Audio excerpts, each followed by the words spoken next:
All right, let's dive right in. Today, we're going to unpack one of the most important stories of our time, our planet's changing climate. We'll break down the science, our role in it, and what the path forward looks like. So let's get into it. Okay, first things first. We've got to clear something up. We hear weather and climate thrown around all the time, sometimes like they're the same thing. They're not. Weather is the short-term stuff. Is it going to rain tomorrow? Is it sunny today? Climate? That's the big picture. It's the long-term pattern. Think of it like this. A farmer knows a single bad storm is just weather, but when the rainy season he's relied on his whole life starts getting shorter and drier, year after year, that's his climate changing. And for him, that changes absolutely everything. So that begs the question, right? If climate is this long-term pattern, what's controlling it? What's acting as our planet's thermostat? To really get why it's changing, we first need to understand how it's supposed to work in the first place. So let's start with the foundation. We need to look at the amazing natural system that has kept Earth's climate in a pretty sweet spot for, well, a very, very long time. Think of it as Earth's natural blanket. And that brings us to a term that often gets a bad rap, the greenhouse effect. Here's the thing. The natural greenhouse effect is actually a hero in this story. It's essential for life. It's that atmospheric blanket I was talking about. Certain gases in the air trap just the right amount of heat from the sun to keep our planet from being a giant ice ball. And how it works is pretty elegant, really. Step 1, sunlight shines down and warms up the planet's surface.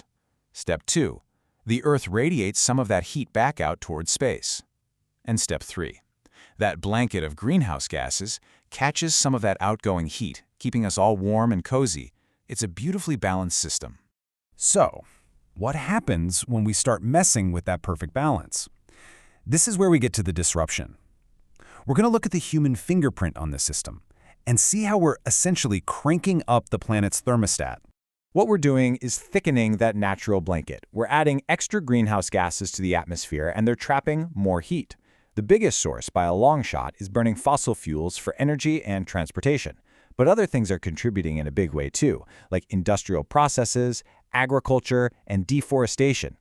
We're cutting down the very forests that are supposed to help soak up all this extra carbon.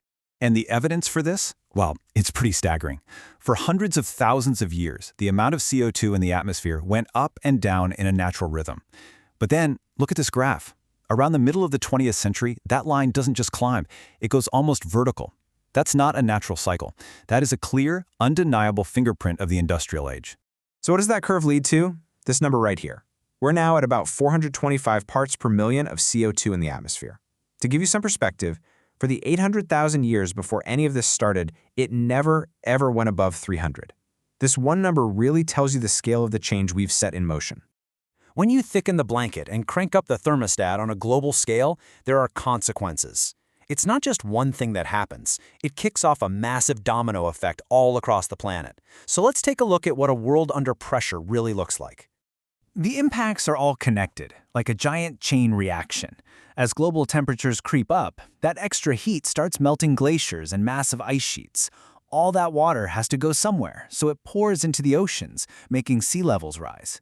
At the same time, a warmer world messes with weather patterns, fueling more intense storms, deeper droughts, and more extreme floods. And this isn't just about abstract data or future predictions. This quote right here really brings it home. For millions of people living in low-lying areas, rising seas are a crisis happening right now. They're losing their homes, their farms are being ruined by saltwater, and they're being forced to leave. This isn't just science, it's a very real human story. So the atmosphere is getting warmer, the ice is melting, but that's still not the whole story. The oceans have been our silent heroes, absorbing a huge chunk of that extra CO2 we've been pumping out. But doing that is causing another huge and often overlooked problem. It's this thing called ocean acidification. See, when CO2 dissolves in seawater, it triggers a chemical reaction that makes the water more acidic. This is a huge deal because it messes with the fundamental chemistry of the ocean. It's especially bad for anything that builds a shell, like coral reefs, oysters, and tiny plankton at the base of the food web. For them, it's like trying to build a house out of dissolving bricks. Okay, so the data's stark, and the challenges are huge, no doubt. But this is not where the story ends, not by a long shot.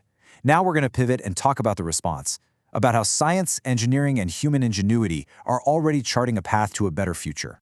When we talk about the path forward, it really boils down to two big ideas that have to work together. On one hand, you've got mitigation. This is all about tackling the problem at its source, cutting our greenhouse gas emissions.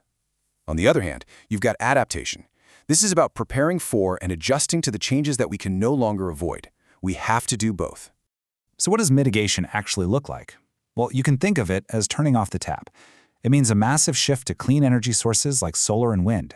It means making everything we use, our cars, our homes, our factories, way more energy efficient. And it also means exploring new tech to capture carbon and using the power of nature by planting more forests. And on the flip side, you have adaptation. This is all about facing the reality of what's already happening. It looks like building better coastal defenses, like seawalls. It's about engineering crops that can survive with less water. And it means creating smarter warning systems so we can protect people when extreme weather does hit. And if you want to see a masterclass in adaptation, you just have to look at the Netherlands. I mean, a huge part of their country is literally below sea level, but they've managed to thrive for centuries because they are absolute geniuses at managing water.